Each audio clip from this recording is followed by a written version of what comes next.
Good. Okay, let's call the order Board of Library Trustees meeting for Tuesday, June 15th, 2021. Roll call, please. Trustee Bala? Yes. Trustee Meadow is currently absent. Trustee Rule is absent.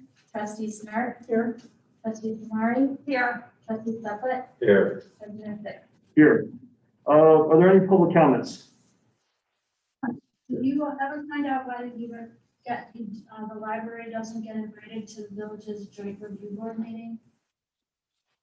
Yeah, we're not an independent taxing body, and the organizations that are represented are on the table for that committee are independent taxing bodies. We levy through the village. Okay, so our common courtesy, they could invite.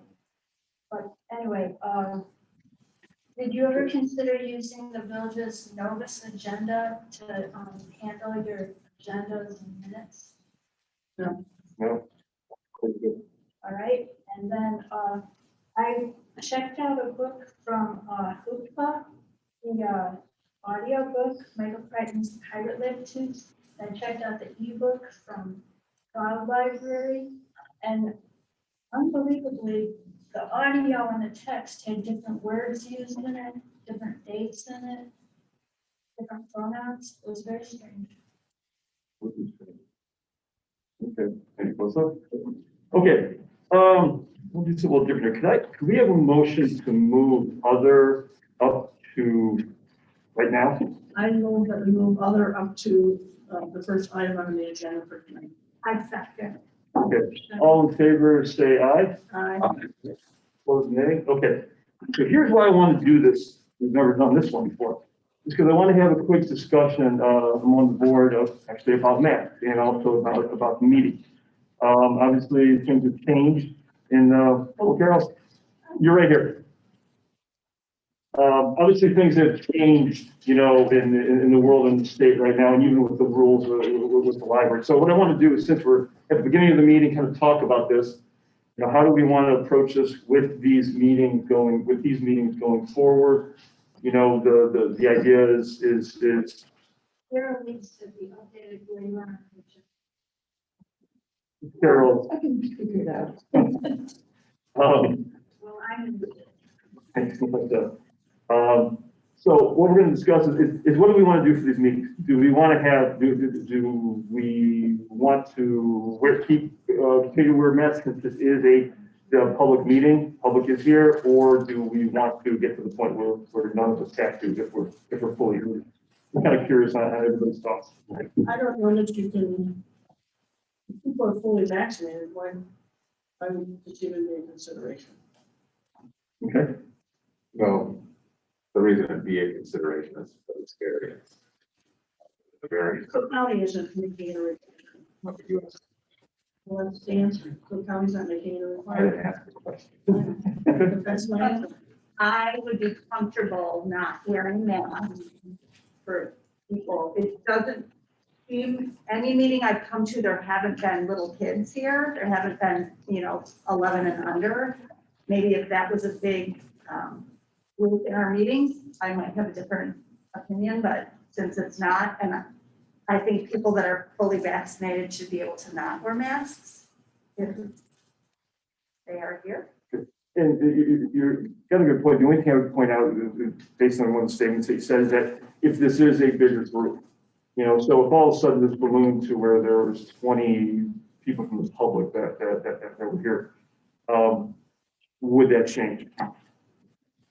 No, I guess it wouldn't change for me. I mean, I guess if I were concerned that I wasn't vaccinated, I would wear a mask. I am vaccinated, so I don't feel the need to wear a mask. Like at Jewel, I went to Jewel today, I didn't wear a mask. There's a sign that says, if you're vaccinated, you don't have to wear a mask. Okay. I don't know if the size of the group would make a difference either. For purposes of social distancing. Point of clarification on that it would be still an option. It says, we have immunocompromised people in my family and I have children under 12, I haven't decided really, so I think I'm comfortable with that, but I guess I just mean that if one day was and one day wasn't, it's still my prerogative. But other than that, it's just the rule of the room. It's absolutely your prerogative. Got It is always your prerogative. Okay, then I'm fine with no. Okay. Anything else, Carol? Yeah. All right, it seems like we're all in consensus, so, there's really nothing else, you know, I think we're just gonna go ahead and we'll change the rule for this particular meeting, for our meetings. Since we're under, what do we call it, the Series 5 or whatever it's called? Phase 5, I think at this particular point, we can go the rest of the meeting without a mask. If we do drop down to Phase 4, then obviously we're going to have to reconsider it. Okay, so. Having said that, the other thing is too, is the meetings, these meetings, I would really love to get these back into the board meeting, because obviously this takes staff time to have to put everything together. I don't know if anybody's got any feelings about that, you know, if we're gonna go maskless, and how they feel about going, getting back up into that room. Onto the board. Yeah. How is, I'm just not sure, how is it different in the boardroom? The board table. It's a conference table closed. Oh, So we're closer together. so it takes less staff time? It's at the board. It's our, It's already there. Got it, okay, Yeah. I see, so they don't have to set up. So we don't Got it. have to do all this too. That's fine. Anybody else have any concerns? Is there any concerns from the staff side? No? Staff are required in public areas to keep masks. That's something that we're doing at the library in California. Okay. Thank you. All right, then we'll probably with the how would be the next one, right? In July, if we have enough information to back to go over, which we go over. We'll schedule that where we'll be back into the regular. Okay. Since we're on other, I know we're out of order here. Is there any other? Do you have anything? Anybody? Anything? Okay. All right, great. Thank you all very much for that little diversion there. Let's go on to liaison reports and friends. Friends of the Library held a garage book sale with the total, I was going to pull up the total real quick. Yeah. $4,579. Thank you. Not have any other updates from the friends. Okay. Thank you very much. The foundation. Sorry. Come up. oh. She's got a phone, she's taking a seat. Hard to read. So as usual, we have lots of stuff going on. I don't know how we keep doing it, but we have lots of stuff going on. I want to thank Deb and her cluster group. They made another donation of $774 for backdoor lighting. Mike, that's just one light on the back and the electrical, correct? Correct. We did the electrical. So thank you, Deb and clusters, for that donation. We're discussing at this week's board meeting. Usually it would have been last week, but I took a few days off, so it's tomorrow.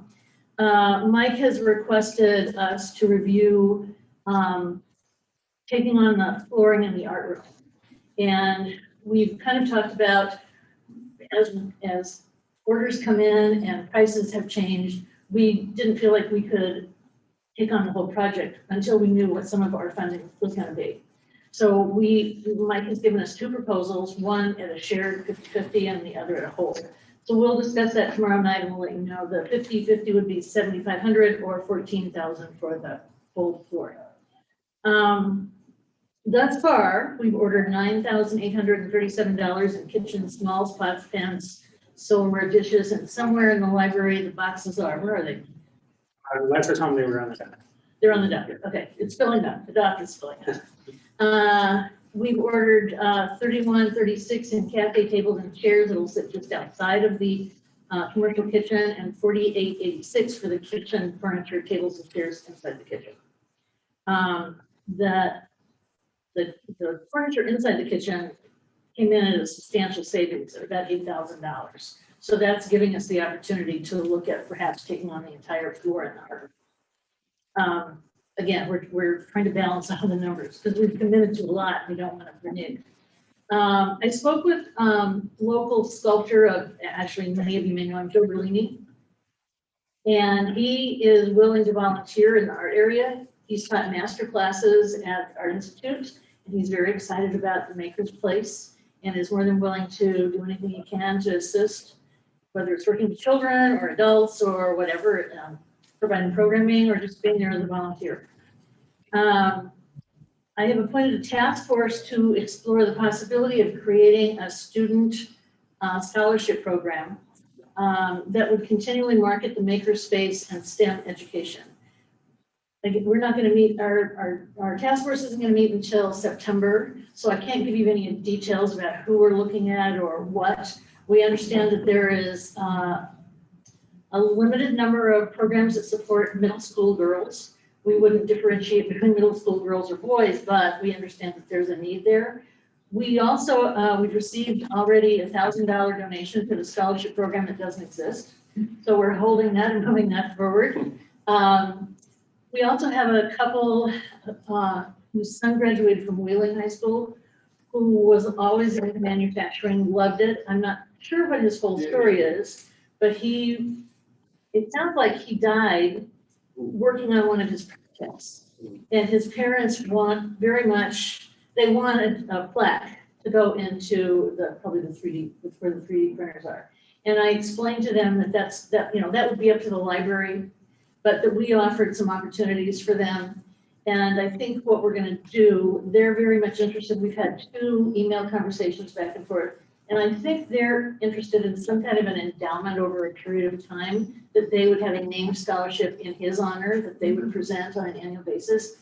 Again, we're right at the beginning. I mean, we're so far from the beginning, we don't know what we don't know. But we're working on that, and that group starts in September.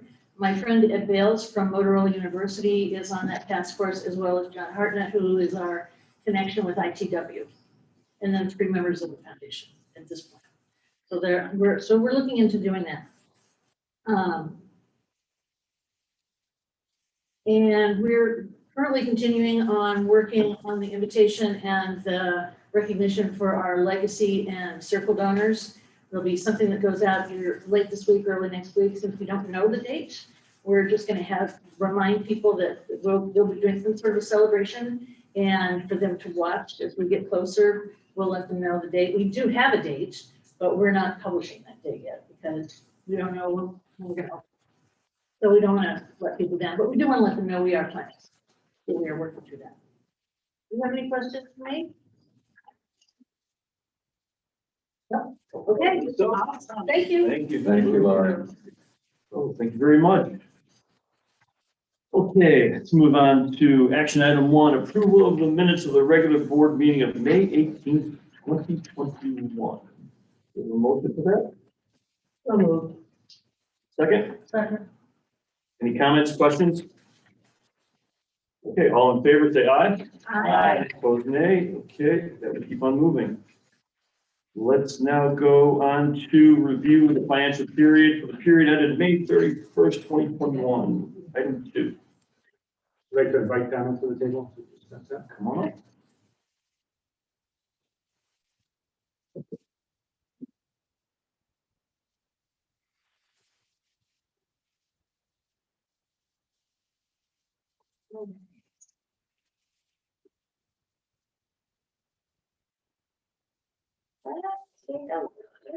And the revenue report first.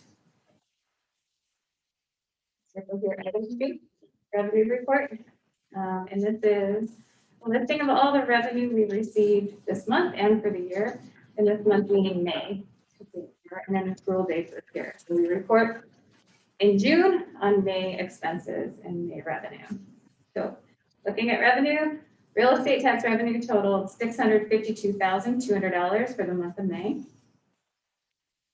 The village distributed our portion of PPRT, personal property replacement taxes, $41,202.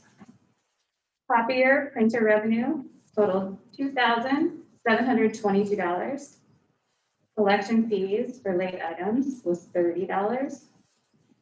Lost item charges were $731.41. May interest, $93. Friends of the library reimbursed us for expenses totaling $4,932.12. Vehicle sticker revenue that we collected in May was $224. So the total was $706,570.17. Done. On other actual, 5949.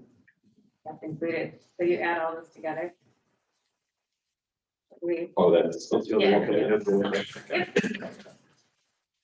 all right. Now, if we look at the detailed budget report, which is connected to this, we see that expenses are at 42%. Actually, 42% of the fiscal year is lapsed, and we've expended 36% of our total operating budget. The favorable variance here is $855,255. And then I would mention construction is still underway, and the total capital project budget has been expensed at $621,060 to date.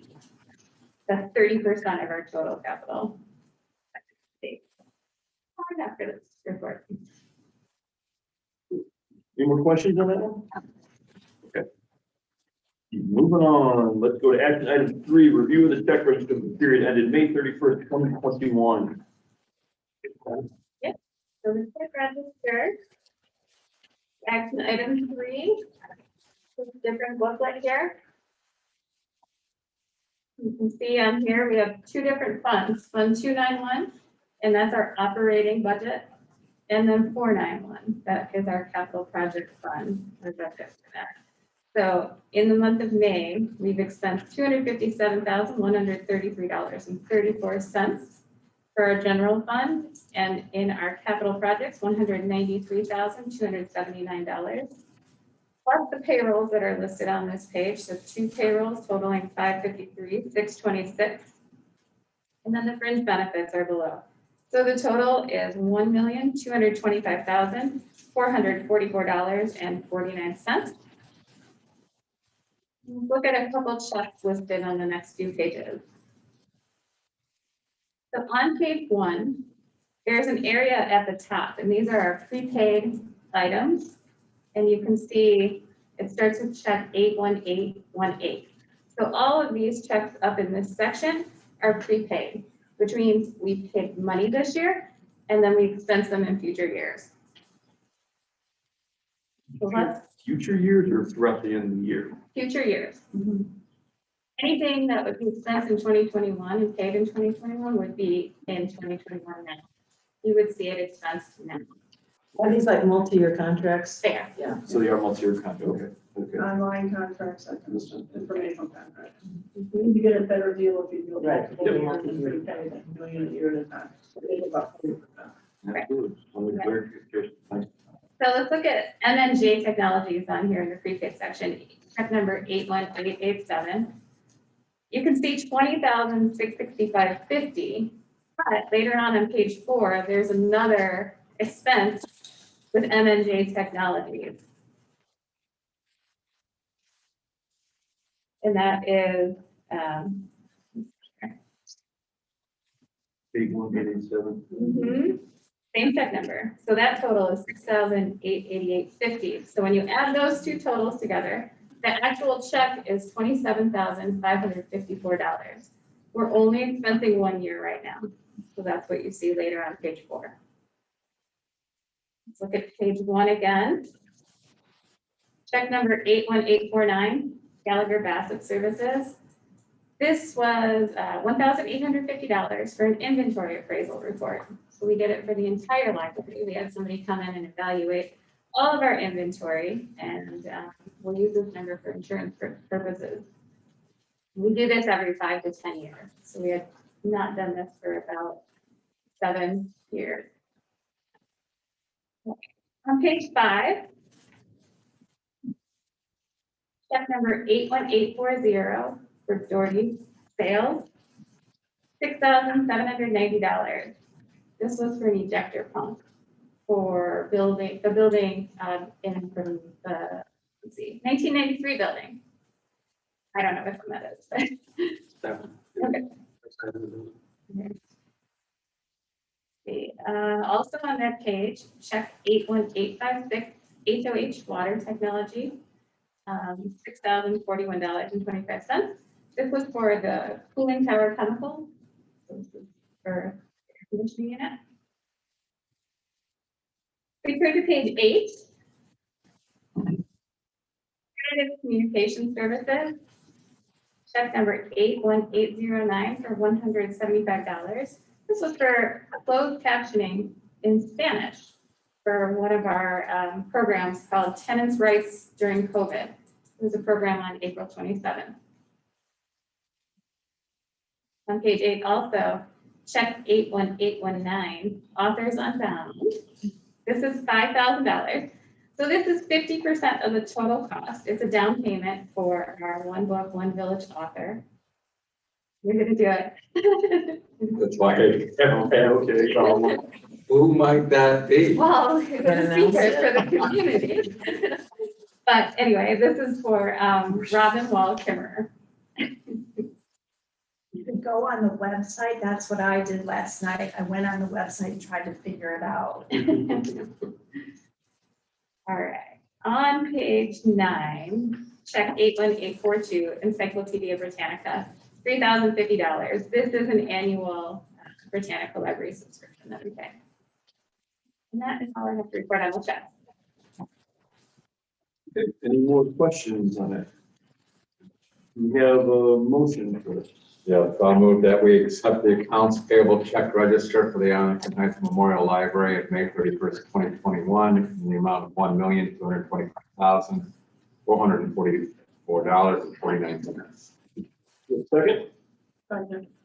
roll call please. Trustee Dalla? Yes. Trustee Meadow? Yes. Trustee Smith? Yes. Trustee Kamari? Yes. Trustee Bucklet? Aye. President Fitch? Yes. All right, let's move on to the executive director's report. Okay. So I'll highlight a few things from the director's report on page 1. Over the past year, staff has created virtual programs for library customers to enjoy for the comfort and safety of their own homes. Now, collection services staff have added 54 of those virtual programs to our catalog, with more added weekly. Customers looking for information on watercolor painting, for example, the Art with Elaine virtual programs will come up. If the customer searches for a particular book and there's a top shelf book review video, it will also come up. So this is really taking our virtual content, our programming, and incorporating it into our catalog. Same page, the final survival kits. The Hub's Teen Advisory Board developed final exam survival kits to support students as they prepared for the end of the school year. Kits included study supplies like note cards, highlighters, snacks, and related activities. Teen librarian Evan Mather worked with school librarians to offer kits in schools and Hub. Hershey High School librarian Katie Alexander shared that students use the kits for brain breaks in between sessions by creating poetry with the magnetic poetry kit. Before? I don't think so. Have we done those before, Shannon? We have, and we've also done kits for students starting high school. Yeah. Okay, great idea. On page 2, I just wanted to give an update on the senior center reading room. So as restrictions lift, the senior center reading room is returning to life. Mid-May seating areas and newspapers were back, and hours extended from 9 a.m. to 2 p.m. Monday through Friday. Afternoon hours will be extended as volunteers return or are recruited. The reading room visitors in circulation had an impressive jump from the prior month, with 62% and 23% increases respectively. So lifting restrictions on room capacities, return to some in-person programming for most agencies in more gathering places that are planned for July should help with further gains this summer. On page 3, I want to highlight the Meet the Maker program series. Our Makerspace branch assistant manager, Chris Kruger, and our programs and exhibit supervisor, Megan Young, welcome the most recent Meet the Maker program with guest Matt Maldonado, who spoke about his time working as an Imagineer at the Disneyland Resort, his work at Universal Studios Hollywood, and his most recent project, the Haunted Mansion Bookmobile. The program had 47 attendees, and this program was recorded and is available on the library YouTube channel. Yeah, a lot of those are on the YouTube channel. If you had a chance to look at them. Yeah. On page 4, I want to give you a wrap up of the tax season. So the tax deadline was extended to May 17th this year. While the building was closed in January, forms were available at the Dutton Avenue walk-up and in the parking garage. The total forms distributed were 2,625 federal tax forms and 2,200 state tax forms. Tax forms were available in English and in Spanish. We had 100 tax forms distributed in Spanish. And the popular self-print station was also available when the library building reopened. On page 5, I want to highlight Storytime in the Park, so some in-person programming returning. Our young library customers and families enthusiastically welcomed back Storytime in the Park on May 4th. With support from Bookmobile staff, youth outreach specialists Laura Dacus and Kim McGuire delivered 7 Storytimes, engaging 586 customers in May. Storytime will continue on Tuesdays and Wednesdays through August at Pioneer and Frontier Parks. And on page 6, just wanted to highlight the Your City at Home again. May marked the second and final month of the Your City at Home partnership with over 40 area libraries. Between April and May, the library offered experiences on Saturday afternoons with 9 museums and institutions, including the Chicago Children's Museum, the Illinois Holocaust Museum and Education Center, the Art Institute of Chicago, the Field Museum, and the Elmhurst History Museum.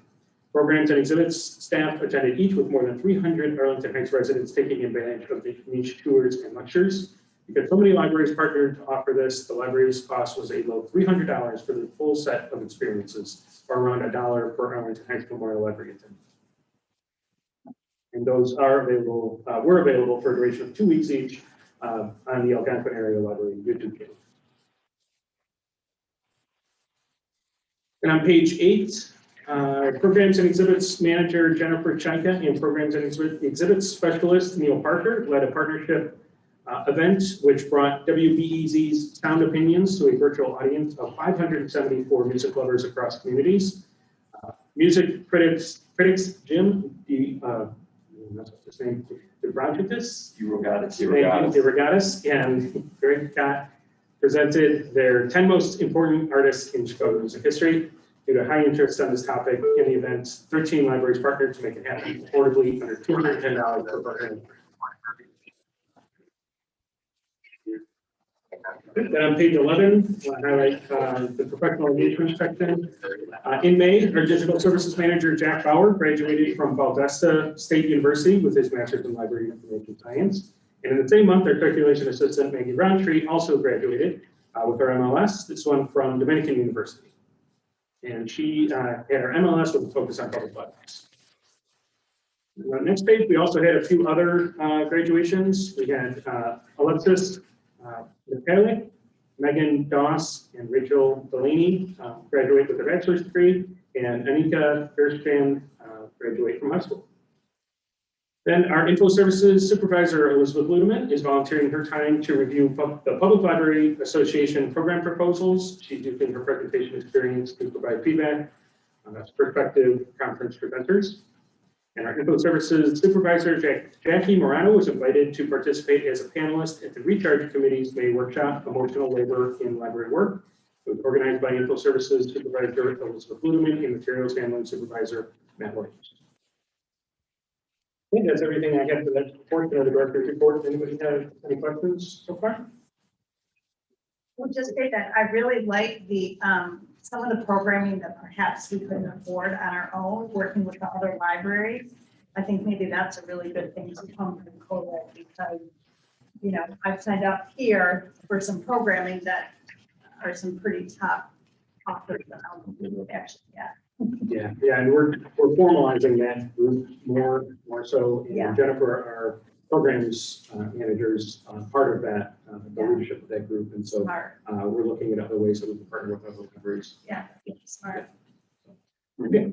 So are you gonna do the dashboard next, or? Yeah, let's talk about the dashboard. Yeah. Sure. So if you look at the dashboard, these numbers are really high this month. Comparing to the same month last year when the library was closed. So you'll see very high numbers for circulation, among other things. Library visits, obviously, same month last year we were closed, so those would be 0. So these numbers might look a little bit drastic, but that is fine. You can look at circulation on your Or your May 2019 to May, it looks like it's slightly up. 2021 to 2019. Yeah, and you can see on those charts where, the dips where we were closed. Any questions in particular about any of the numbers that presented here? On program attendance and program satisfaction, you can do those or. I think, All right, so real quick, so program attendance, page 13, is it? The next page. You've got program satisfaction 4.6 over 5. I was wondering if you could share with me what programs that represents and how you run it. Shannon, would you be able to speak to that? I think you have a better understanding. I don't know the exact programs, but you can follow up. I believe a lot of that is virtual programming. That's where they're doing the majority of those surveys with the program satisfaction numerical value. Which programs that represents and how. You're right. Anything else?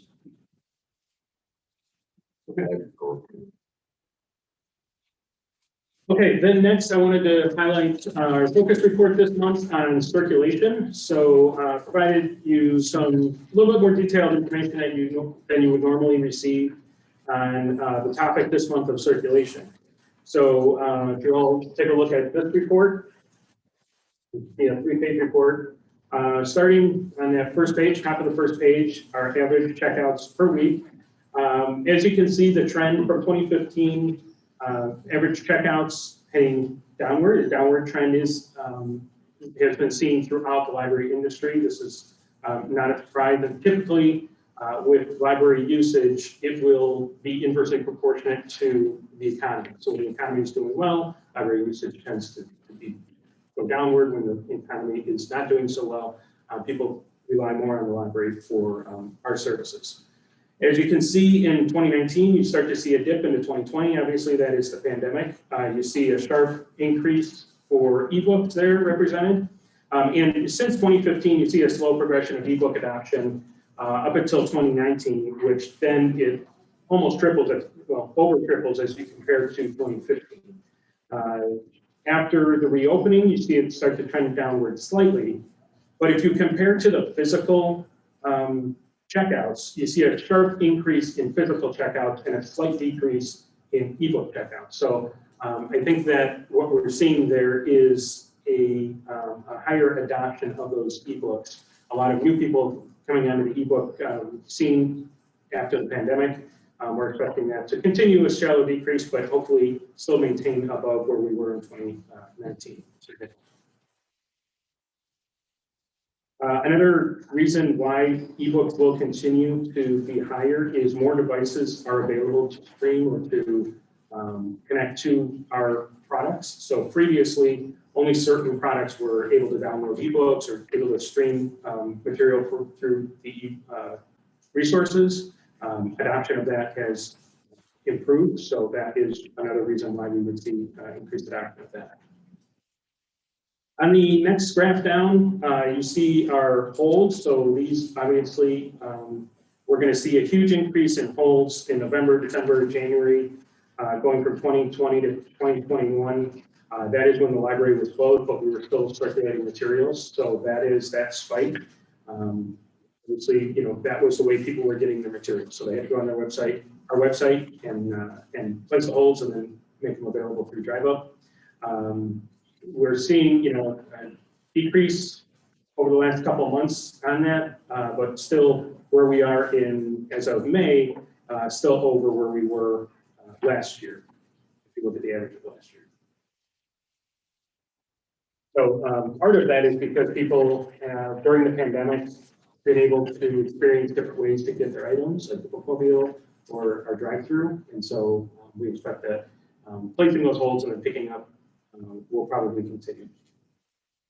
Okay, on the next page, the drive-up services. So here is kind of a long-term history of our drive-up usage. As you can see, going back to 2015, pretty steady usage of the drive-up window.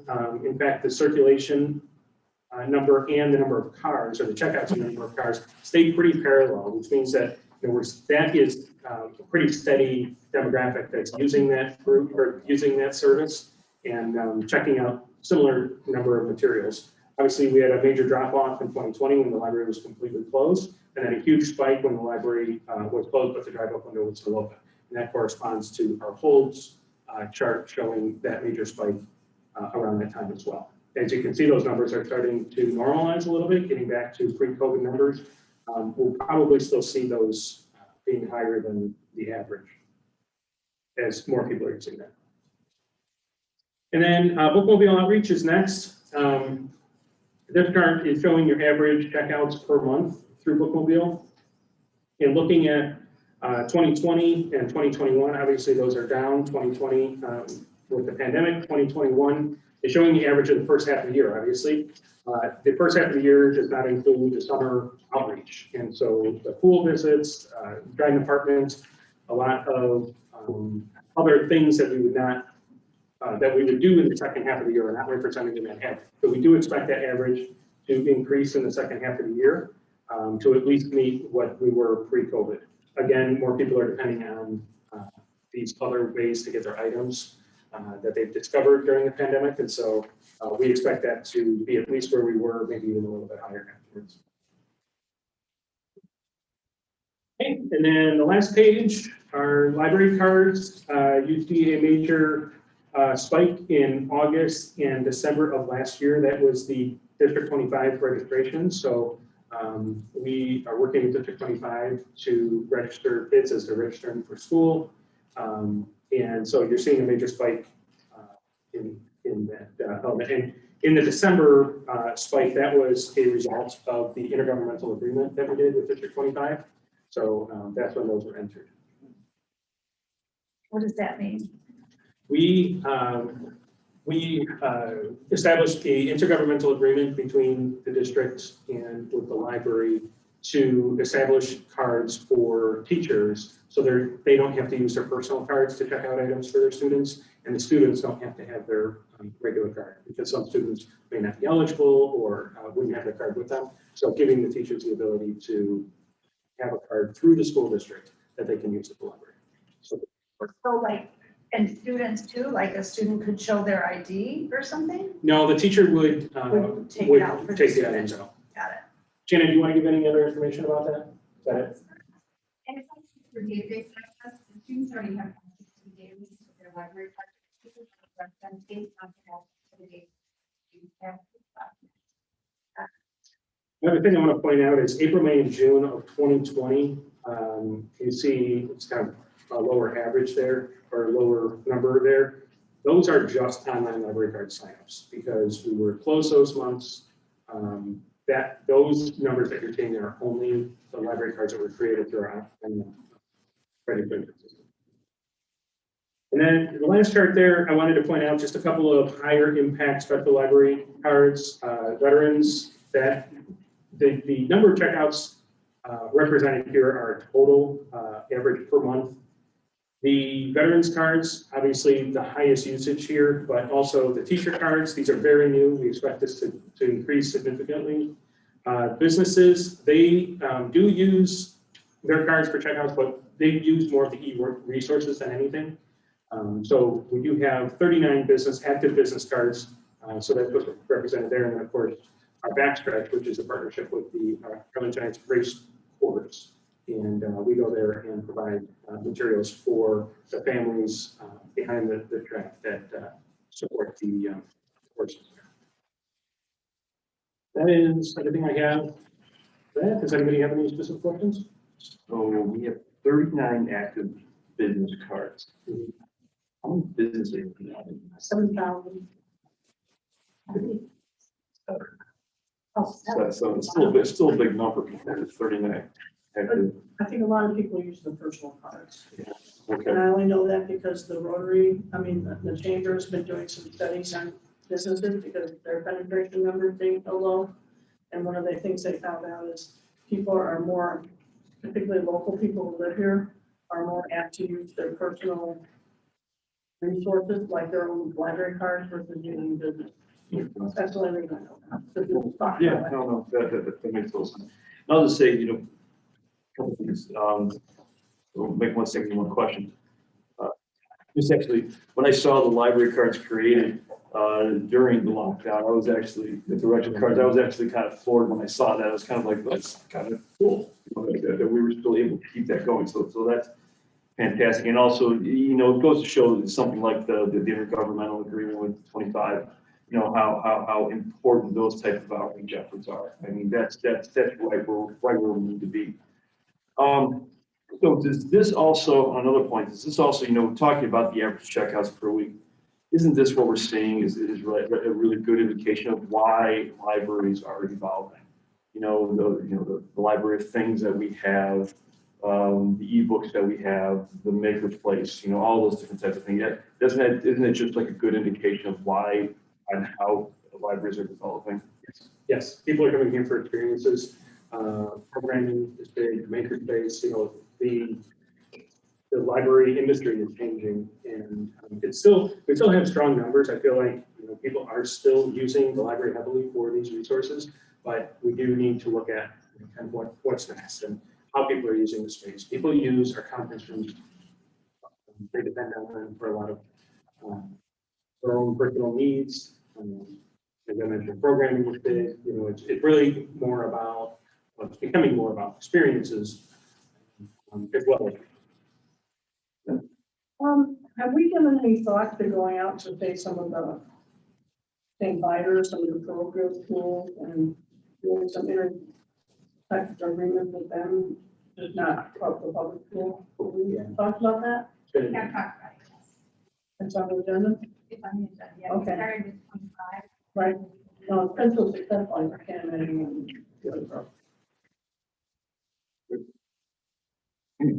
Just two things. One, I was gonna say that it's terrific that, they're looking twice a day now at the holds, just to make everything go faster. That's awesome. And the other thing is, okay, so where you say library cards, with approximately 80% of our community registered, is that 80% of households or 80% of adults? I want to say it's total residents, but Shannon, do you know the total residents? They're one of the best. That's amazing. That's really jumped up, hasn't it? Because wasn't it in the high 60s, low 70s for a long time? It's 72 for a long time. Yeah. So the reason that it's high is because we did not approve library cards. Oh, Will person at the end of the year again. Well, good, yeah. So what do you do to purge them? By Illinois library law, we have to purge cards that have not been used in 1 year or those that have been expired after 3 years. So you just go into the records and find those and have them removed. So that they're- It goes down. That's required part of the state filing. It is, yes, it's our Illinois library. They want to know active users. Well, 1 year is. Yeah, 1 year seems a little tight.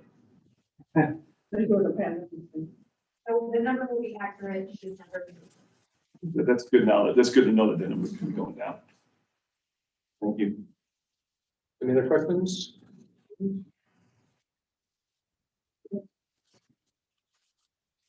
Good. Okay. Let's move on to item 4 for the Maker Place update. Okay, want to give you guys an update on where we are with Maker Place construction. We are moving along. We're making great progress. I did provide you guys some pictures here. Unfortunately, the pictures are a few days old, and so already these are outdated. The paint work is pretty much done. The ceiling, the drop ceilings are in for the most part. The bricks are in, at least. A lot of the actual tiles are placed. Most of the lighting is installed on the main floor. So we are moving right along. We are still expecting to finish construction in late June, so the end of this month. With the exception of a few things, we do have the furniture on order. There are a few pieces that are going to be probably a little bit later. There's some delays on that. The flooring, as Lori mentioned, we are still hashing out what we're doing in the basement for the art space. We're kind of in the same spot that the foundation is, just making sure that money holds out through the rest of this project. We have a pretty tight contingency, and so making sure we can afford everything is important. So we really appreciate the support of our friends and our foundation for everything they've done to help us through this. They've really made a huge difference in the finished product. So our parking lot has been paved and striped. We are waiting on the contractors to get out of there to finish the landscaping stuff outside, obviously, with trucks coming and going and people working around the area. But things are really moving along really well. I'm working with, we'll be working with Randy to identify what he's thinking for occupancy as far as, final approvals and everything.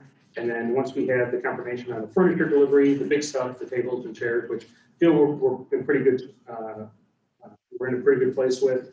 We're going to be putting out dates to you guys on some open house parties or celebrations. So we have a number of different celebrations identified. We're starting tours with obviously the board, staff, have them show them the space probably in mid-July. Even if it's not complete, we want to show them, kind of what it looks like as we're moving in. The Friends and Foundation, we're working with them on open houses and tours. Then we'll be also have a dedicated party for the neighbors of the area. So all of those people around us that have been putting up with construction. After that, then we will have a open house for the community, and then an open house with the Chamber of Commerce and the business sector. So we'll have a ribbon tying and stuff like that. So we have dates penciled in. We just want to make sure we can hit those, and then we'll be getting you guys dates on those. And we can be somewhat flexible with those to make sure we get as many of you there as possible. So are we talking, sounds like we're talking the beginning to middle of August is when we can do the ribbon cutting type of thing? That's right. How is it going? Are there, or maybe another way to put this is, are there any issues going on permitting, anything, the village that could cause a problem? I'm not aware of any.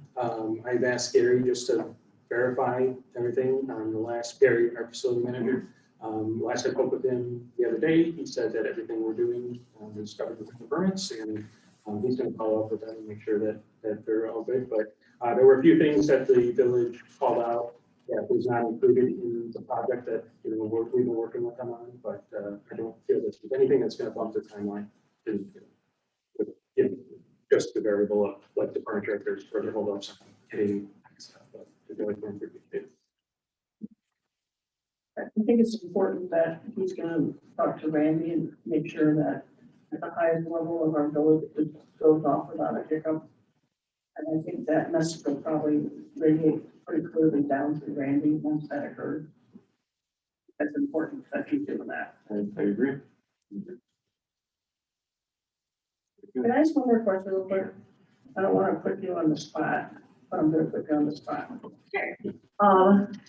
In looking over some of the numbers and some of the things I've seen, I honestly am overwhelmed with the percentage of contribution that is coming from alternative financing and donation. And I know we roughly talked at one point in time about some numbers, but can you maybe share some of that unofficially with, I know the numbers aren't final, Yeah. but the numbers are very impressive. And I think it's a story that needs to be really told and understood by this board and our community. And I think it's actually the new way of business to be done in this village. It's a model of excellence, actually. Uh-oh. Let's see what we have here. But I mean, I think it's important.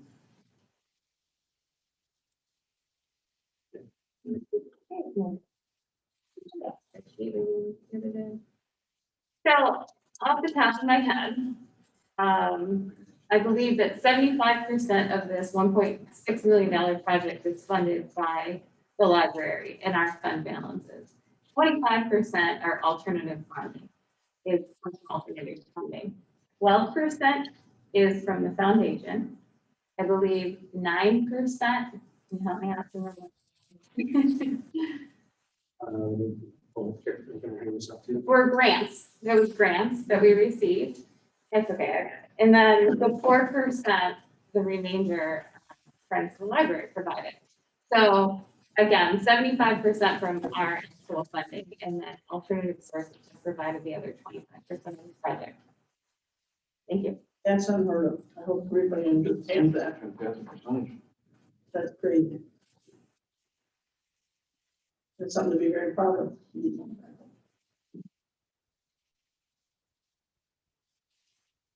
And if any trustee would like another tour, construction is ongoing and the space changes almost daily. So, as I said, we'll be scheduling tours in July. If we have a little bit more of a finished product, but if anybody's curious and wants to see it sooner, just call Janet. She'll put something on the calendar and if you. And how long again has the foundation been an entity? We started in October of 2018.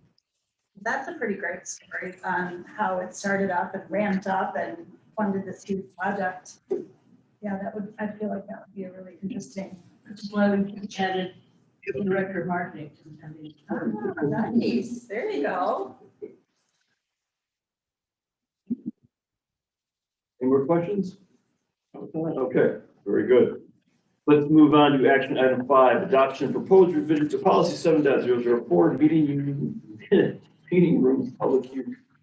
Okay, so I am presenting the final meeting room policy for discussion. This was the result of the discussion last at the May 3rd committee of the whole meeting. This version encompasses the changes that we discussed. There was one limitation that we did leave off in the limitations section, and that was the religious ceremonies, and as we felt it was in direct competition with the ALA Bill of Rights. So we did leave that part off, but we did include the political parties, fundraising activities, and the political rallies. Other changes that came out of that were on the first page. You do have two policies in this memo, by the way. The first policy is the proposed. The policy is the last 2 pages of the memo is the existing policy, if you'd like to compare. On the first page of the proposed policy, number 4.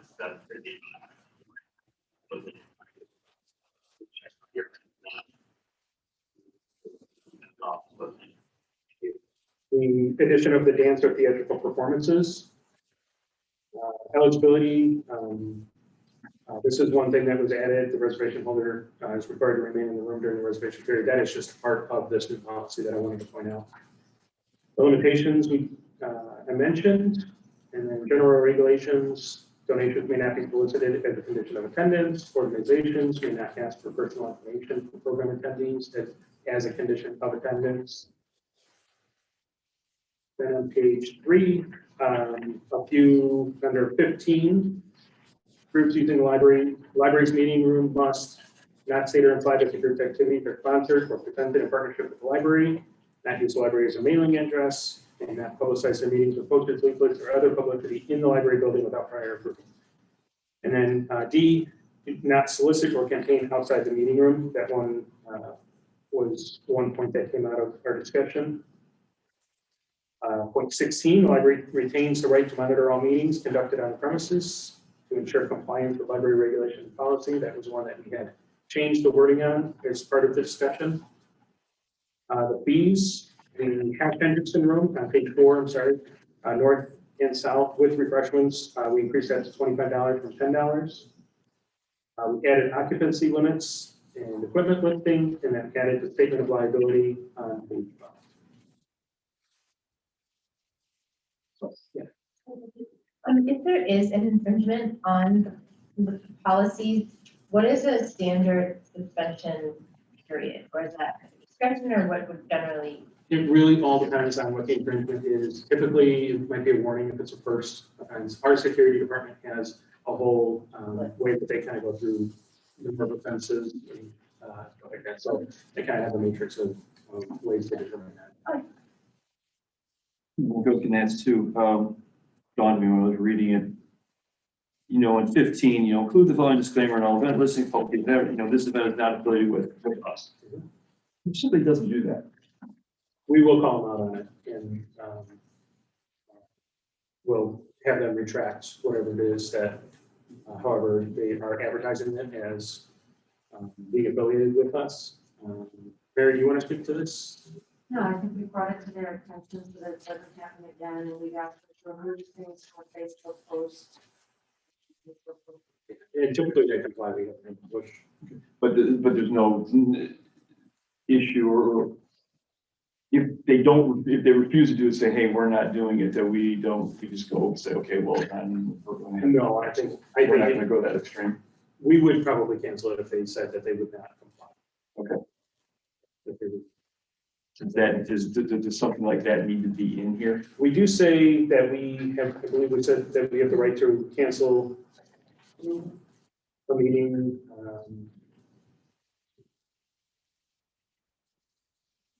Library, 13, library reserves the right to cancel the reservation of a conflict that provides with the library sponsored program for a non-participating event. Code of conduct. Yeah, all room reservations must adhere to the library's code of conduct policy. Isn't it just, right under the general regulations of the first statement? Failure to abide by library policies and or regulations will result in cancellation or refusal of future reservations. Boom. There you go. There we go. So we are allowing admission fees, groups to charge admission fees? We say donations are allowed, but they cannot be a condition of attendance. And that is general regulation. Yeah, I'm just reading this, that donations may be solicited during the meeting or admission fees may be charged. On page 2 of 2, the, Oh, are you on the old one? That's our- oh, that's the old one. Yeah, that's the old one. Oh, okay. So if you look at I did the same thing earlier. page 205 under general regulation, all meetings must be open to the public free of charge. Where is that on page 5? Page 2. 2 of 5. Page 2, 2 of 5. All meetings must be open to the public free of charge. Donations may not be solicited as a condition of attendance. There you So go. they can collect donations, but it can't be a condition. I'm sorry. Oh, Amy. I'm just curious, what are the refreshments, like coffee, tea, water? Yeah, or it could be things that they bring in, cookies. We're just letting them serve cookies and water and tea or whatever. Exactly. Gotcha. John, do you have something? Yeah, Mike, on page 3, number 12, where it's all room reservations must adhere to the library's code of conduct policy. My thought is that all individuals who reserve rooms must read and adhere to the library's code of conduct policy and can sign out. Yeah. Is that part of the waiver that they have I to do? believe that's part of the waiver. We can put that as part of the meeting room reservation form. Thinking sort of what kind of policy for maybe. Thank you.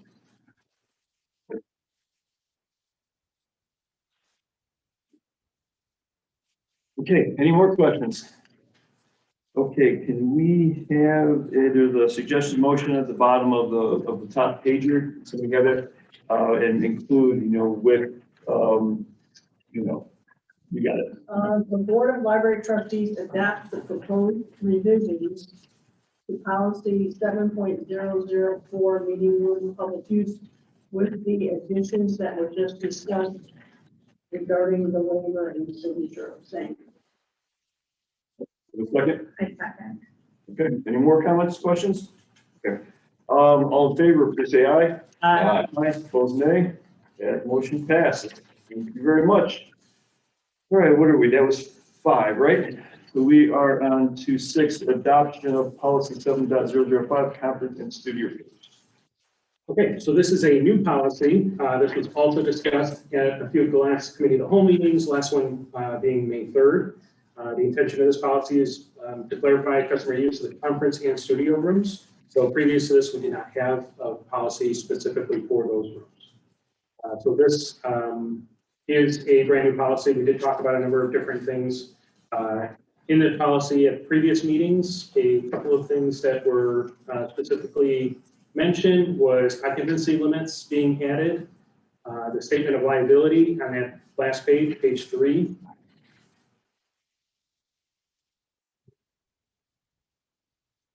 those are the big ones. A lot of the verbiage in this one was similar to the meeting room policy.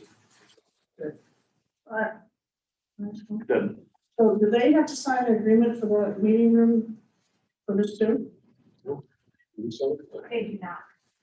Will they be given a copy of the code of conduct for that we just discussed them? well, the code of conduct applies throughout the library, and I don't know that it's necessary to have, being that they're just, because they're using a room, that they have to sign off on the code of conduct. Anybody that's in the library has to. Okay, can I make a suggestion then? Maybe the code of conduct could be posted in the rooms? Because I've been here when kids have been bouncing off the walls. I'm sorry. We have talked about that, posting it in the room or making a QR code or something to it. Yeah, we need to do something, because I have been here when I watched the kid thinking he was in a hockey rink and bouncing off the window like it was, I want to reinforce trustee Smart's suggestion that the code of conduct actually be posted. Yeah, I would agree with that. How the trustees feel about that? This is, People aren't gonna read it. It probably would be better to have the code of conduct needs to be ready so that the staff can point to it and say, you're violating it, but people aren't gonna read it in the room. It would be better to have a small sign of whatever, that catches their attention, and read it. Because the code of conduct is probably several pages long, I assume. But, it could be because I've been up here, when I've gotten a meeting room, I get checked in by the very nice person at the desk, who certainly could just refer me to the code of conduct when they're. Could do that. When they're showing me where my room is. And I've been here and they walk you, they take you to the room. And I think it's important that, and I like the UR code, I'm not gonna tell you how it needs to come out, but I'm gonna tell you, those kids need to know there's a code of conduct and they need to be here, I'm hearing it. I've been here, it's crazy. Well, we copied this from another library. We put it in our teen center, and it's 3 sentences for the teens. And let me send that to you. That might be enough. It's like respect yourself, respect the space, something like that. So and it does catch the eye. And perhaps that's something you might want to consider. And it's mainly kids that are causing or teens that are the issue. Yeah, so we did have discussion with staff about this, and so we did talk about putting it on the back of the door or making a QR code. And where we ended up was, if there's an issue, the staff member would have that code of conduct available to say, this is what you're violating. And our security department also handles that. So I would like to defer to the staff for how to execute this, rather than trying to make that decision. It really Something. Shannon, do you have something? During financing, when the rooms are used frequently by older students, teenagers, we actually do have laminated copies that we give to them, because they know that there's not behavioral expectations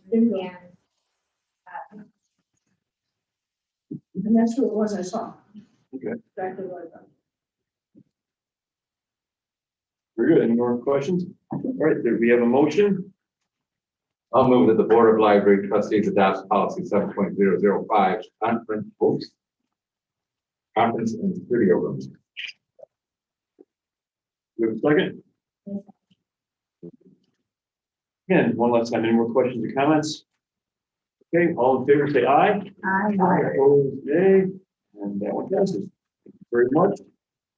All right, we are on to new business. Action item 7. One of the thanks, guys. I'm sorry. Review issuance of non-resident library cards and approval of non-resident.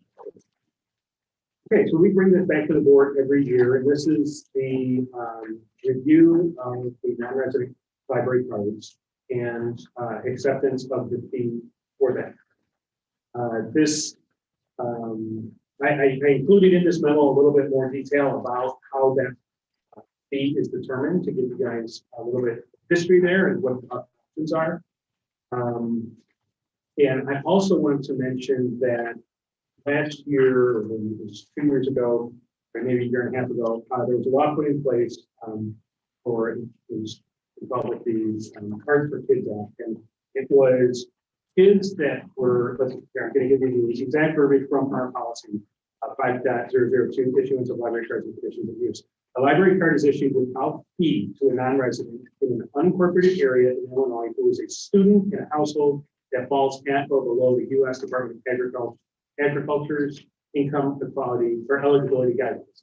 So by accepting the offering a non-resident library card, you're also accepting that law that states if a student falls within that eligibility guideline, they are eligible for this card without the fee. So this card is, there are three ways that the cost for this card is determined. The general mathematical formula, which basically takes our tax revenue, divides it by the number of residents, tax-paying residents in Arlington Heights, and gives us an average of what that card costs all of our residents. The tax bill method, which is really based on each person's taxes. So they bring in their tax bill and a certain percentage, the library percentage would be applied to that, and they would pay that amount. Renters would be charged, I want to say it's 15% of their monthly rent for that. And then that one is a little bit more complex because it does require customers to bring in documentation. It requires our staff to figure out what that cost is and then charge them. We did try that method in 2009, but it put 2010 we went right back to the general mathematical formula. It didn't make enough of a difference to make it worthwhile. And the third one is the average non-resident fee, the adoption of the average non-resident fee in the system area. And this is for public library service areas with a disproportionately large share of the property valuation in agricultural, industrial, mining, commercial, or other non-residential property. And that's where they would set up the based on, let's see, they would ask the Illinois State Library for authorization to adopt as its non-resident fee, the average non-resident fee in the system in which the library is located. So this method does not apply to us because we're not in that kind of environment. So we are recommending that we continue to use the general mathematical formula. Beneath those three methods, there is the math there showing how we came to the $454 library card fee that would be effective July 1st through June 30th. An explanation. That there are 6 people that have this kind of card. Who are they? These are unincorporated areas for Arlington Heights that fall within, I put on that first page. So they can't get a library card at Palatine because they don't live in Palatine. Well, they have to get it at the closest participating public library that is, let's see, within their school district. So, or I'm sorry, it's non-residents shall apply at the participating public library in the school district in which the non-resident has his or her principal residence, unless due to commonality of community interest, library services in another library that is physically closer may be made better served into the. So like some people live in a place where they can't get a free library. Right. Unincorporated areas of Arlington Heights essentially. They're not free. These are people, It's not included. So in they the- don't pay taxes. they do not pay taxes, right? I think it's 36 families. So,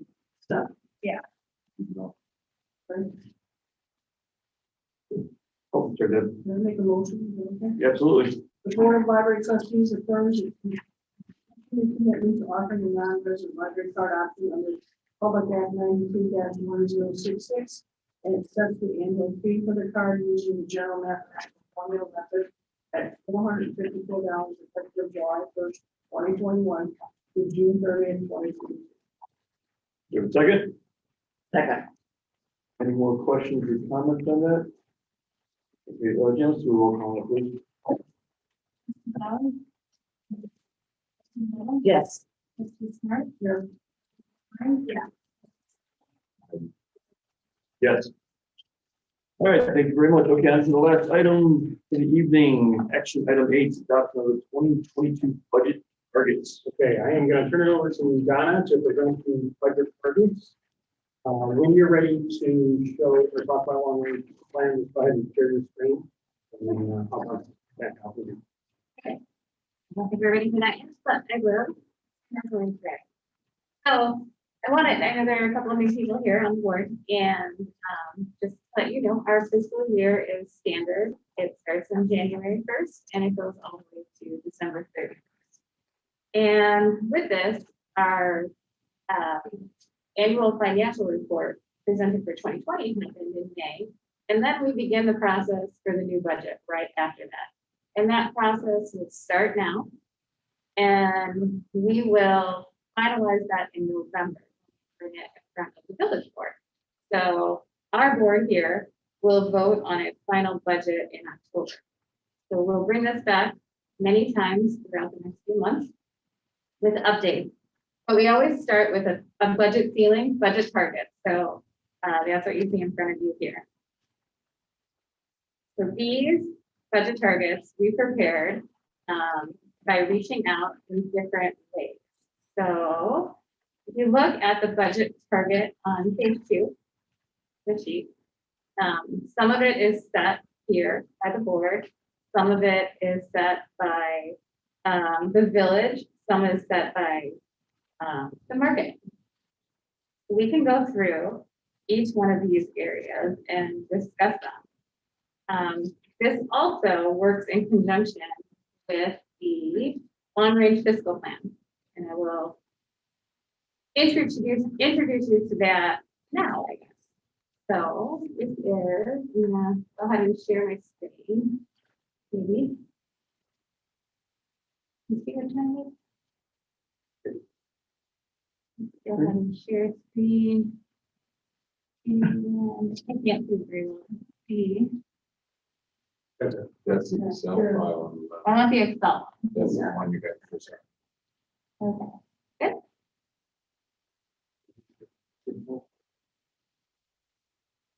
Okay. All right. So each of you will have this in front of you on paper. And I also have it on the screen so that we can look at the numbers in different ways. But this long-range fiscal plan we present every year, and we kind of look back and forward while we're looking at it. And so just to give an overview, we have different categories. We have the general fund, we have the capital projects fund that we talked about earlier, and then we have actual numbers from previous years. My spreadsheet goes way back, but I've shown you 2019 and 2020 on here. And we're using numbers that actually happened. When you look at these numbers, if you're looking at the column that says actual 2019, the very beginning, line A, the first number you see is 7380. That is 7,380,000. So multiply any of these cells by 1,000, and that is how you derive the millions here.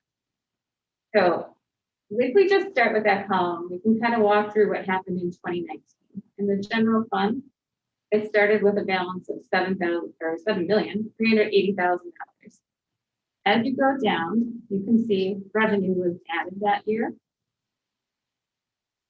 And then there were expenditures that year. And as you move down a little further, you can see that the ending balance was $7,992,000. Right underneath that line, there is percentage highlighted. And that is 59% right there. We have a unrestricted general fund balance requirement in our policy.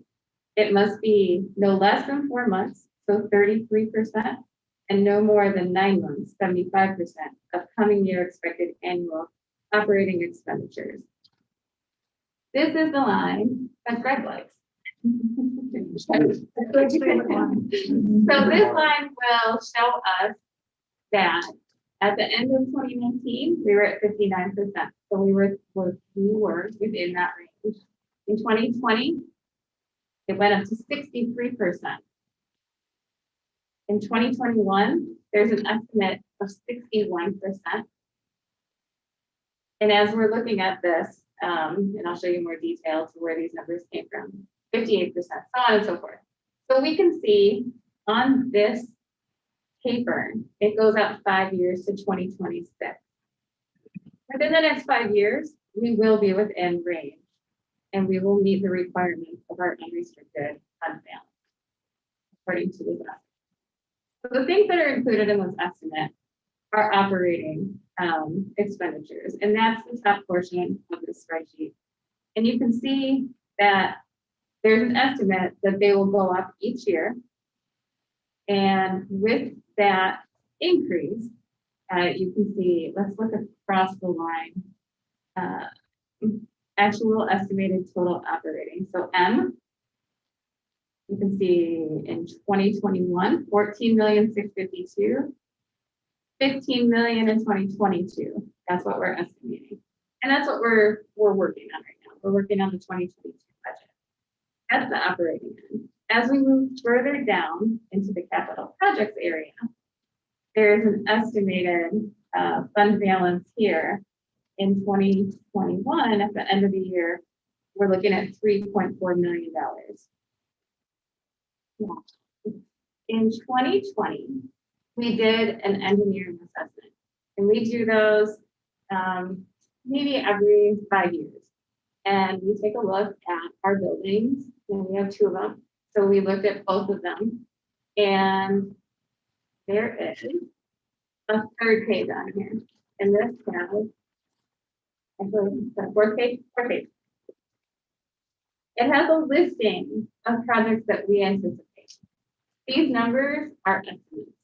We do not know the final numbers, but with our engineering assessment and with staff involvement in different areas, like in 2022, you can see there's a Kids World staff remodel, and we've estimated 350,000. We don't know what that number is actually going to be. It might be 500,000, it might be 150,000. We'll have to work with our engineer, we're doing that now, to find out what that number is going to be. These numbers that you see on this sheet are populated back into the long range fiscal.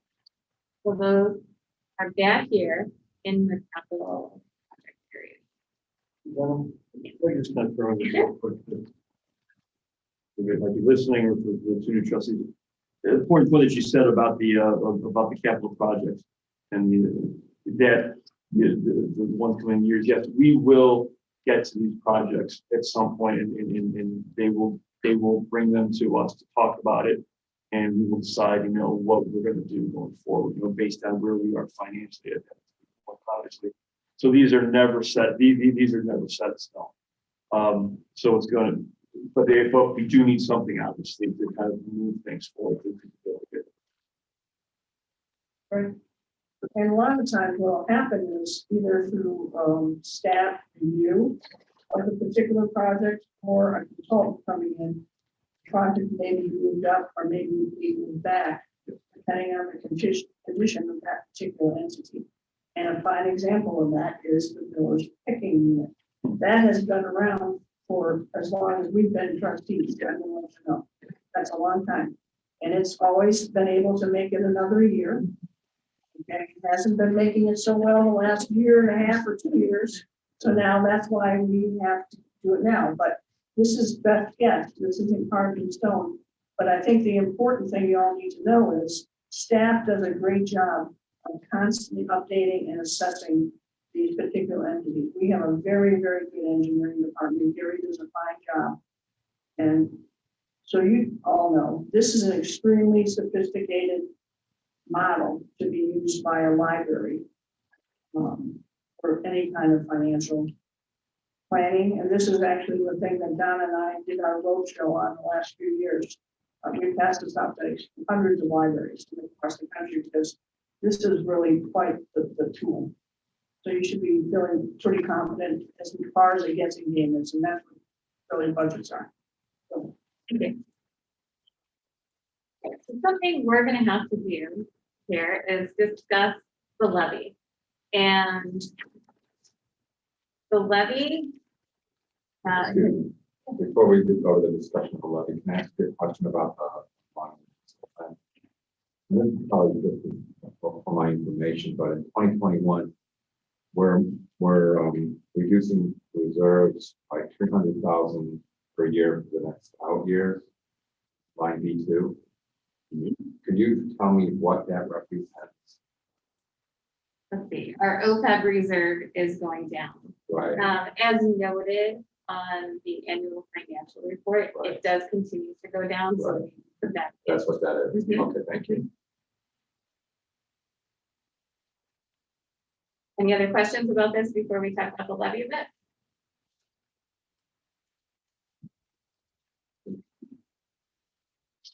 So when we go back to the budget target page, the very first line on here is the target for tax levy increase. And in 2018, there was a 0% increase. In 2019, there was a 1% increase. In 2020, we were at 0 along with the village. And in 2021, at 0. And then in 2022, I believe the village will also be 0. Don't quote me on that, but that's preliminary discussions. And I also have 0% written in here. And this, again, is set by our board. And then we deliver that to the village, and the village will put in what last week. Yeah, can you explain to them what it means for it to be a zero levy so they understand it's not any taxes, but we're not increasing taxes? That's it. Yeah, we're not increasing. And there's also the lost cost though that we legally have to it. We do. So 1% gets added every year, and that's the legal legality that we can't change. Okay. Yes, right. Okay, so we do have 0% listed for 2022. That is what we're shooting for as staff. We discussed this, and with our fund balances and with the long-range fiscal plan, we can sustain 0% in 2022. Bring you on, Dick. So the law, just are you saying that the Cook County, do we make up that difference? No. So the Cook County has figured out about 1% of the people in Cook County don't pay their taxes. So they don't want to not have a full pot every year. So they actually add a 1% lost cost factor to make up for the people that don't pay or may challenge and win their tax bill. Because they want to make sure, but above certainty, they know how much they're going to get in the pie at the beginning of the year. Okay, it's Cook County, they do it, we have no say. How do we still have to do it? We are, it's, we're not putting 0, it's us, we're deciding we're not going to raise our tax levy, but Cook County will always have the 1% in there regardless. Separate, correct. Okay. And it has a taxpayer in Arlington Heights. When I see my bill for the village goes up 1%, my bill for the library, my bill, one of the schools count. But it's not that Arlington Heights said it has to be 1%, it's like Cook County said. Of course, I would say it has an assessment also. That's what it is. Can I, before you kind of go on and talk about this levy, the 0% levy, I want to go back to the, what you've got here on the long-range fiscal plan. Yes, column line U is my favorite one because I always want to make sure that I don't want to see that number going down to the point where it's going to be below that 33% threshold because we have to make some decisions there. But I do want to point out with the numbers that you've got in here, so Donna, just realize this right now is that you have a 1.5% increase in each of those years. Okay. But why did we do that instead of just going to 0 to see where it is? The spreadsheet, in case you would ask the question. So I can put 0 in and we can watch those numbers change.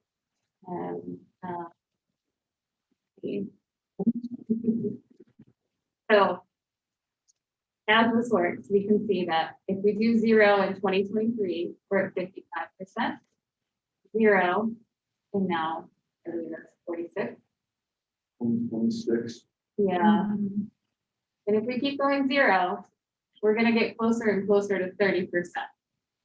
And so I did add a small 1.5 in the future to maintain that 50. 5%. So what we're saying right now here is, and that's why this is the most important thing that this board does, is trying to look at this future plan. That's why this document has always been my favorite document, one of the most important things to look at. That we have to have an understanding of what we're doing. We have had a fantastic, was it 10 out of 12 years we've had zero or something? 2 times in in 12 years. 12 years. And this staff library has always done an incredible job of keeping a hold on the expenses and also providing this fantastic service to the village. What we have to realize though right now is that yes, we can go 0% for one more year, which I prefer to go. We are going to have to make some decisions starting next year on exactly where we're going to go. And where this is going to, where it's going to take us further. So we're leaving this document. The village finance area, your plan, that gives us indications we're going to. Something other libraries do too, I'm just gonna put it out there, is sometimes it's 0, 0, 0, 0 for many years, and then they'll do a 5% because you can go to 5%. So that is something that can be done as well, instead of the gradual. I don't know what it is. Everybody else, my personal opinion is I don't want to hit every big increase like that. I'd rather do the smaller incremental ones. Anybody else's opinion, that's just mine. Well, and again, this is budget forecasting. It might not be 1.5%, maybe 1, but maybe 2. I mean, it's forecasting, and that is also to be understood. Now, given fiscal discipline for folks that manage the library, likely there won't be one. It's a sobering discussion.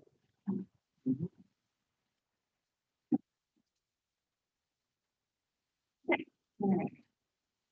Let's look at expenditures set by the finance committee. Number 2 is maximum operating budget increase. We have 2.9% in here for 2022. You can see in 2018 it was 3%, 2.5%, 5.7. 5.7 was the year when we added maker place.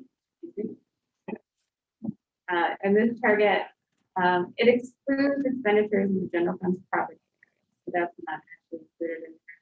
But that 2.9% is the overall.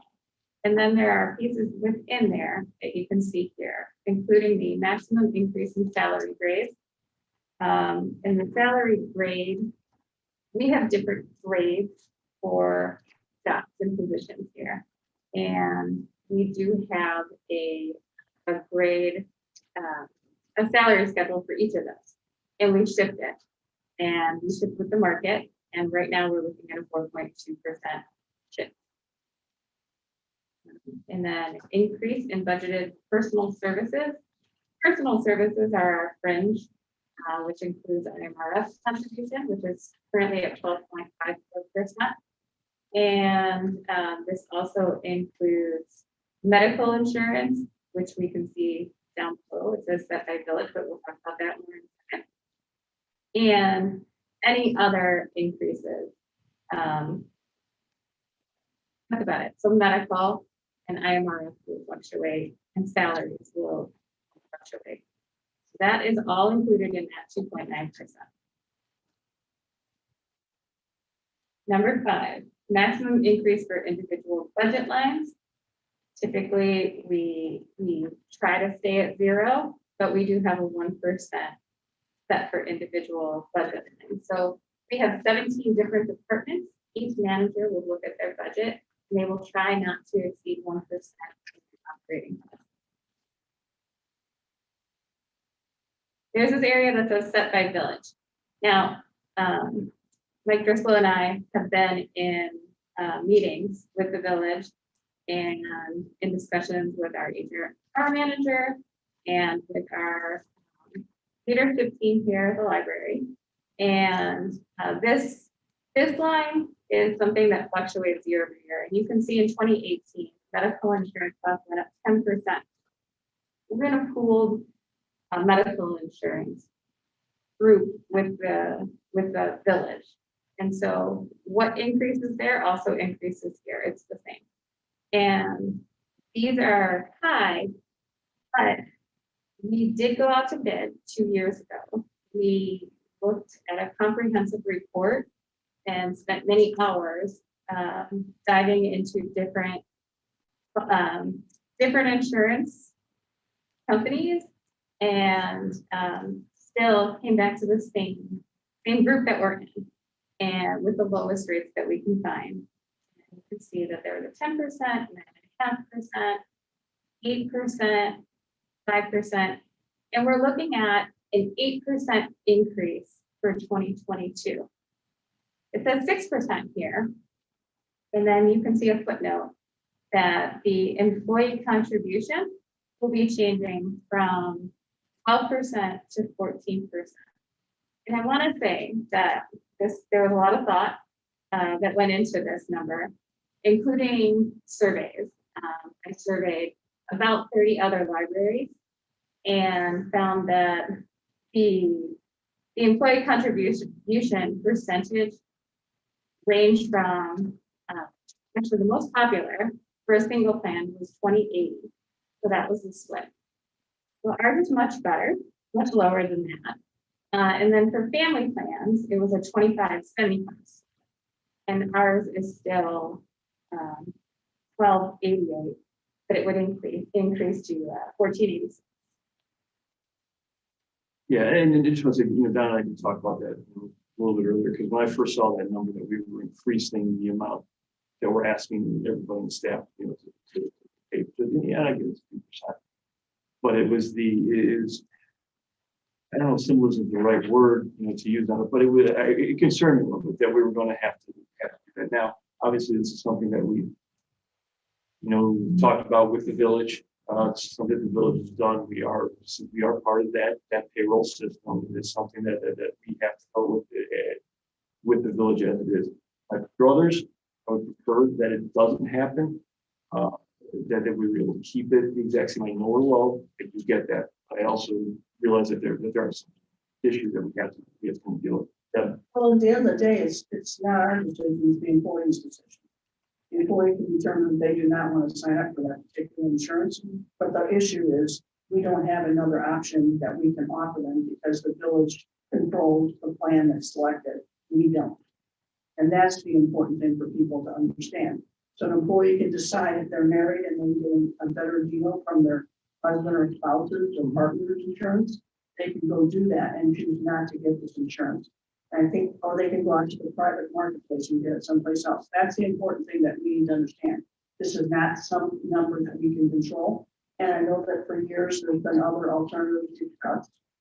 And we don't really fit into them. And, Lyra doesn't offer group insurance and they're not planning on it. And we can't go to Wales because we don't qualify. So that's, this has been exhausted, I know, by Donna.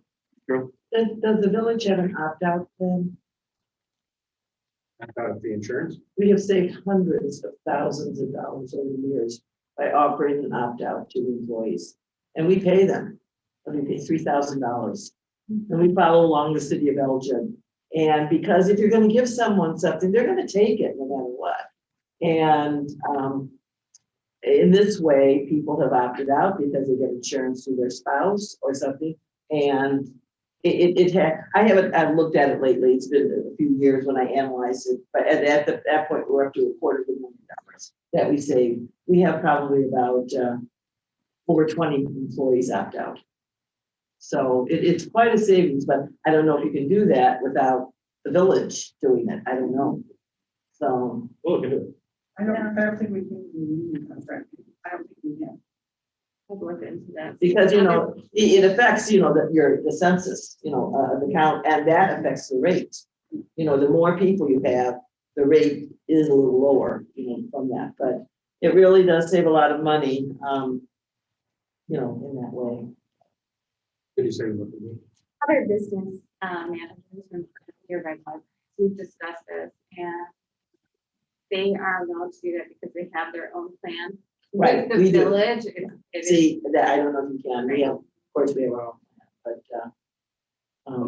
I mean, it helps because the city of Elton, they have a separate plan, but they do it. And, you know, so that's unfortunate, because again, if you're gonna offer, if it's, well, although, you know, although 12% is huge, but some people may feel it's worth it, just feel like they've got double coverage on this from their spouse. So, but ours is 14, that, what you're proposing, what we're proposing. And other libraries ask their employees to pay 20 or 25, so it sounds like we're doing pretty well. Yeah. Well, and a lot of libraries do not, if you want family coverage, you pay 100%. There's a lot of libraries that do that. How many hours a week do you have to work to be considered, get the opportunity? 30 hours. 30. Used to be 37 and a half. Yeah. And then that changed a few years ago to 30. Yeah. That's right. We don't hire anyone at 30 anymore. There are still 2 positions here. We do. We have 2 also. Okay.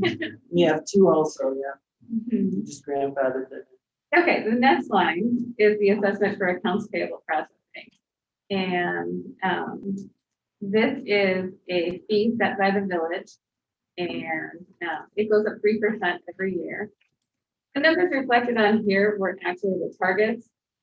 If you recall, during PPRT, these amounts did increase, so we actually paid more in 2018 and 2020, but we paid that in 2020, along with our agreement with them regarding PPRT. So that is a set fee. Any questions about that?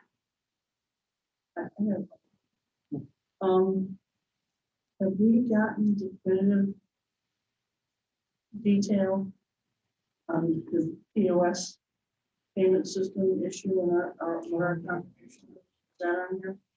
Is it on here? No, but we have it in our agreement. Yeah, I know, but do we know what's going on? We're not gonna be owing any money. No, we are in discussions with them. I talk to them every week, and there has been no action right now regarding a specific POS system, but I'll keep you in the loop. Weren't we asking them to sign that agreement?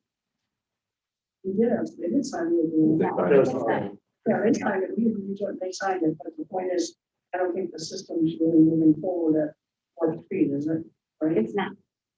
It is not. And the problem is, it's gonna be more and more money. So I just don't wanna make sure We're not paying any more than 460,000. Okay, that's all I'm sure. Okay. The IMRF rate. This is set by the village based on IMRF recommendations, and we're going to stay at 12.54%. And then Social Security and Medicare haven't changed in years; those are the same. And the Employee Assistance Plan. So we offer a assistance plan where employees can use the line 24/7. And during COVID, it was used more than ever before. So this service is being used. Our headcount is down, so we budgeted a bit less based on that for 2022. If it goes up, we'll have to increase that. Then liability insurance. That's a bit very early to be eligible to change our Vera insurance, which I did.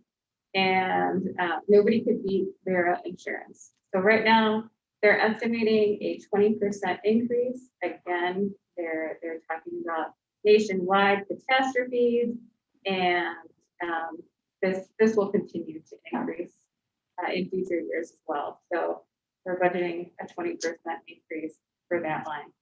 Hopefully it'll be less. Usually it's less than what last year they said 40%, and it was a little less.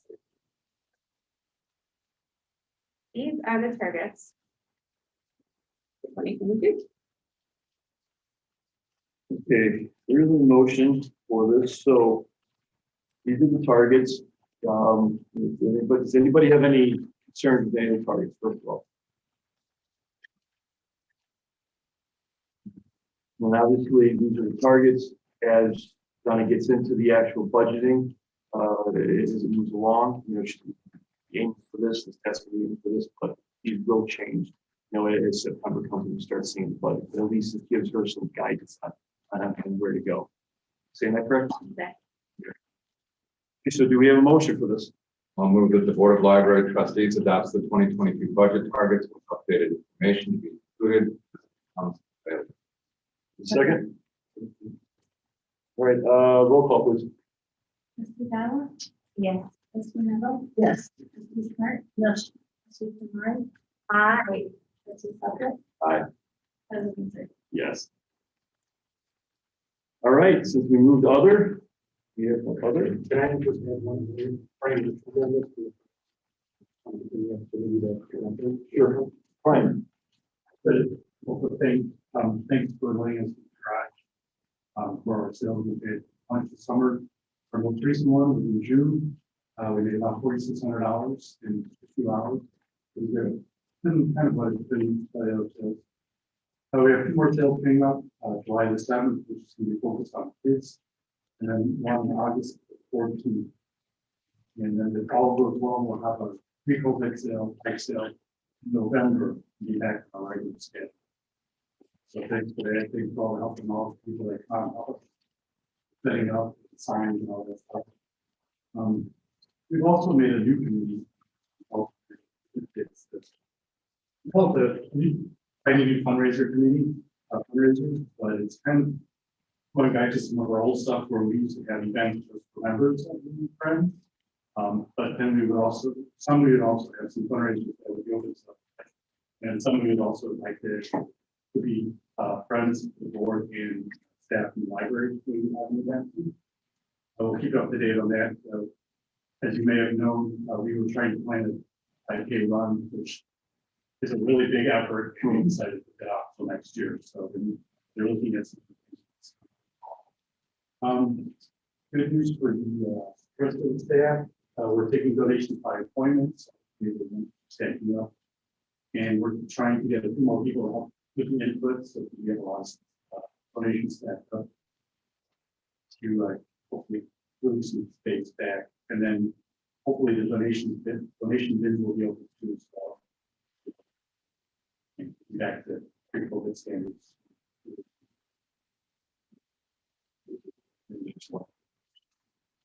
Thanks for all you do. Yeah, thank you, Brian. It's awesome. Thank you very much. Happy 52 years. I've only had to do that. Yeah. All right, so do we have a motion for adjournment? We didn't say how great the PR was in the Daily Herald and the TV interview. Well, you know, you're right, you didn't, and That was pretty awesome. It was. That was good. I agree. That was exceptional, and you did an exceptional job. I don't think people realize how much pressure you're in under a time when you're timed like that.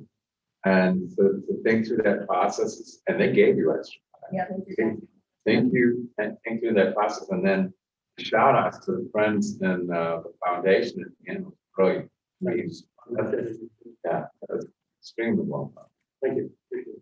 And then the branding is taken off really well. You know, the Maker Place and the M. I mean, it's getting traction. Thank you.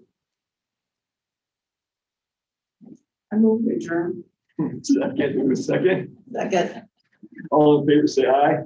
Aye. Opposed, nay. We are done. Thank you all.